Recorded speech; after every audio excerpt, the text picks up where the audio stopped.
Bonjour et bienvenue à l'école du jeu, mon nom est Sylvain et aujourd'hui je vous présente Steamrollers. Avant d'aller de l'avant, je tiens à remercier la compagnie Luma qui m'a gracieusement offert une copie de ce jeu pour que je vous la présente aujourd'hui.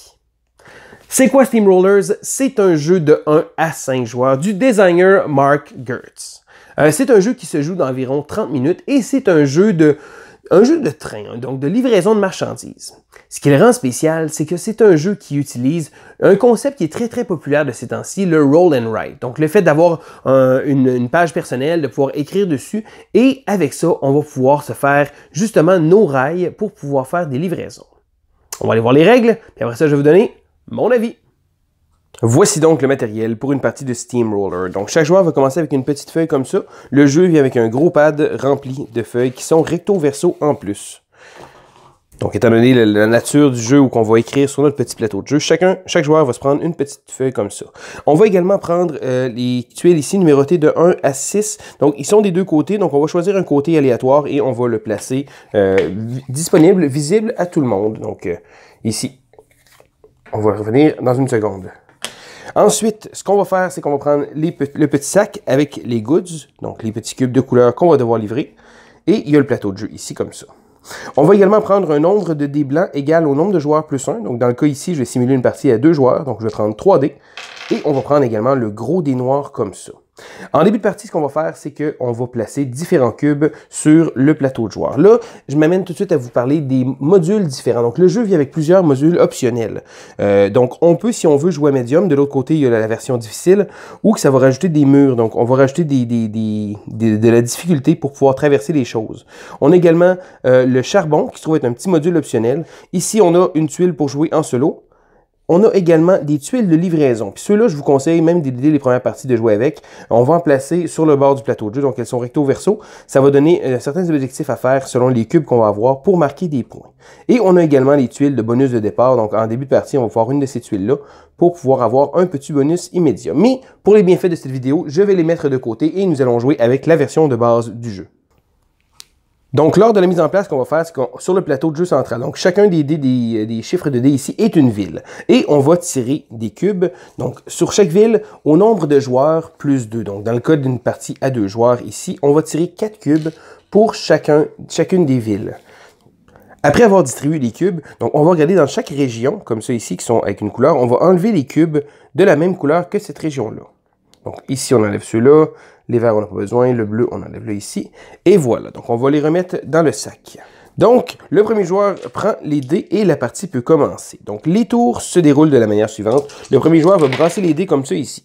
Il va avoir les résultats, comme ça, des dés blancs et le dé noir. Si le joueur possède des actions devant lui, il va pouvoir les redresser. Je vais y revenir dans quelques instants pour vous montrer c'est quoi. Donc à tour de rôle, les joueurs vont prendre un dé blanc et réaliser une action. Donc, le premier joueur va choisir un dé blanc, le deuxième joueur va choisir un autre dé et la ronde va se terminer de cette façon-là. Si à la fin d'un tour, il y a 3 villes ou plus qui n'ont plus de ressources, donc qui ont tous été livrées, la partie va se terminer. Donc, la première action qu'on peut faire, donc advenant que le joueur décide de prendre un dé et le dé est un 4. Donc, j'ai choisi le 4. La première action que je vais pouvoir faire avec ce 4-là va être de dessiner un rail. Donc, au courant de la partie, on va être amené à développer notre réseau ferroviaire sur notre petit plateau de jeu. Donc, c'est très simple. En regardant le 4, je vais pouvoir dessiner un rail dans la zone numéro 4. Le dé noir va me dire exactement le type de rail que je vais pouvoir faire. Donc, comment je vais pouvoir les placer. Il y a toujours 2 options sur chacun des dés. Et voilà, ici comme ça. Mais il faut absolument qu'il soit réalisé dans la bonne zone. Donc, dans le cas présent ici, mettons que, bon, j'ai celle-là. Je pourrais décider de faire un rail comme ça ici. On part et on y va comme ça. Le but principal de faire des rails au courant de la partie, de développer notre réseau, ça va être de pouvoir faire des livraisons. Donc, on a toujours le plateau central ici qui va nous dire les différents cubes qu'on va avoir. Et en plaçant notre réseau, on va essayer d'effectuer des livraisons. Donc, si on réussit à relier des villes ensemble, on va pouvoir livrer des marchandises. Donc, les villes ici, on voit comme ça ici. Donc, on regarde précisément, il y a toujours des chemins. On ne peut jamais dessiner sur une ville comme ça. On va toujours dessiner en périphérie. Donc, la prochaine fois que si jamais j'aurais un 6, je pourrais dessiner un rail comme ça pour essayer de relier les 2 villes. Advenant le cas, bon, là, dans le cas présent ici, c'est pas le cas, mais advenant le cas que j'ai relié le 5 et le 6 ici sur mon plateau de jeu. Donc, moi, j'ai réussi à faire un lien entre les deux. Une autre chose que je vais pouvoir faire va faire des livraisons. Donc, comme je dis, on pourrait prendre le cube bleu et le livrer. Ce qui est intéressant avec les petits plateaux personnels, c'est que oui, chaque joueur fait son petit réseau ferroviaire, mais les ressources ici vont être livrées et vont quitter le jeu.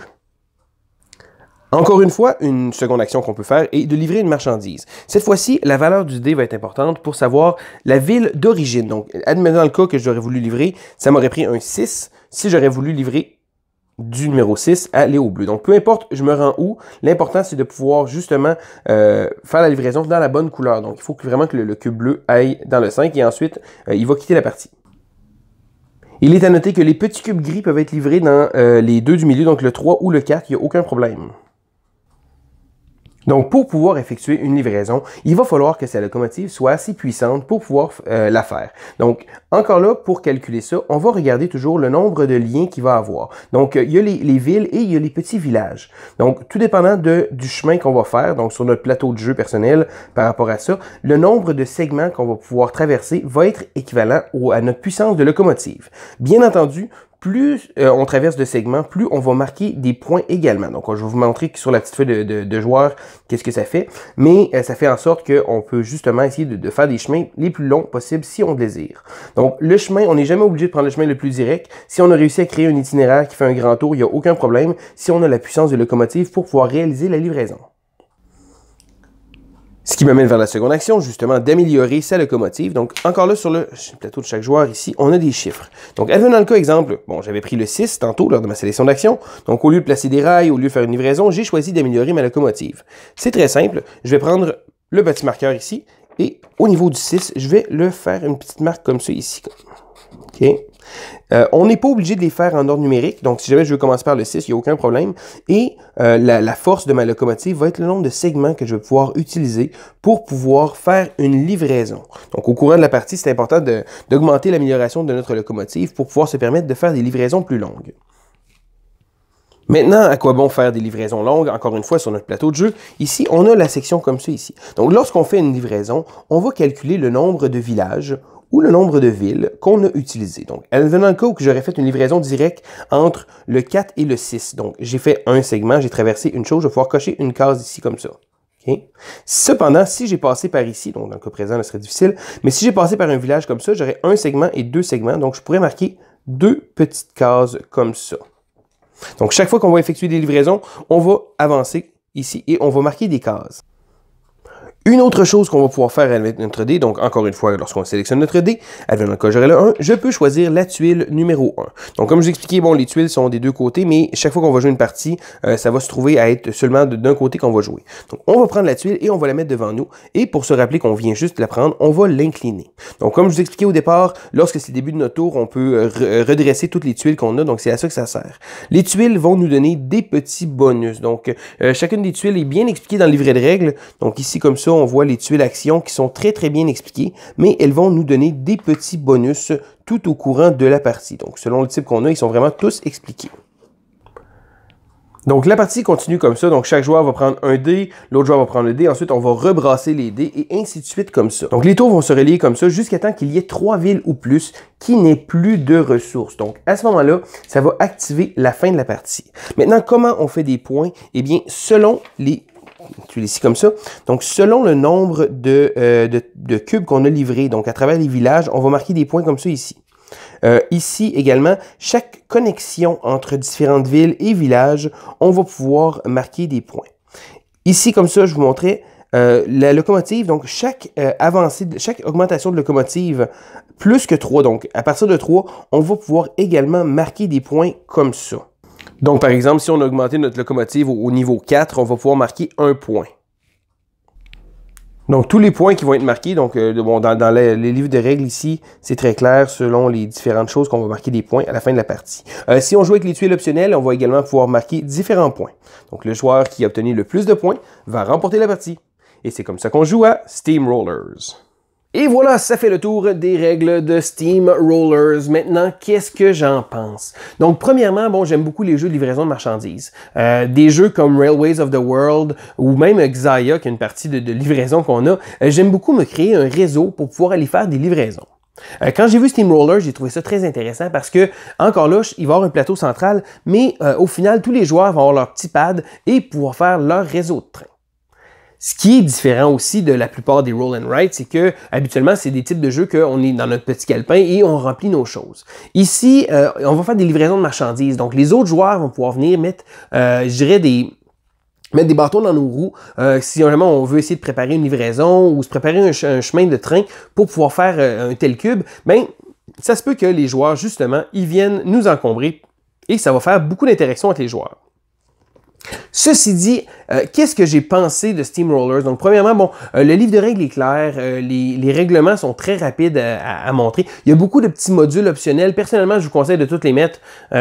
Sérieusement, c'est des petites choses, donc les livraisons, les trucs de livraison, les charbons, un paquet de choses comme ça. C'est un paquet de petits détails que je trouve qui vont donner une plus-value au jeu. Donc, oui, certains de la première partie, on peut la jouer, bon, vanille un peu, mais après ça, gênez-vous pas de pouvoir ajouter les différents modules. Ça va donner beaucoup de pop au jeu. Ceci dit, Steamroller, c'est un jeu que j'apprécie bien. La question que je me demande à chaque fois que je joue à un jeu qui est justement comme un espèce de grand jeu de livraison, mais en plus petit, c'est que des fois, je me demande si je préférerais pas tant qu'à ça sortir la copie de mon Railways of the World, par exemple. C'est certain que Steamrollers, par exemple, réussit à le faire en beaucoup moins de temps. Donc ça, c'est un gros plus pour le jeu. Encore là, c'est le fun que chaque joueur puisse se faire son petit réseau routier.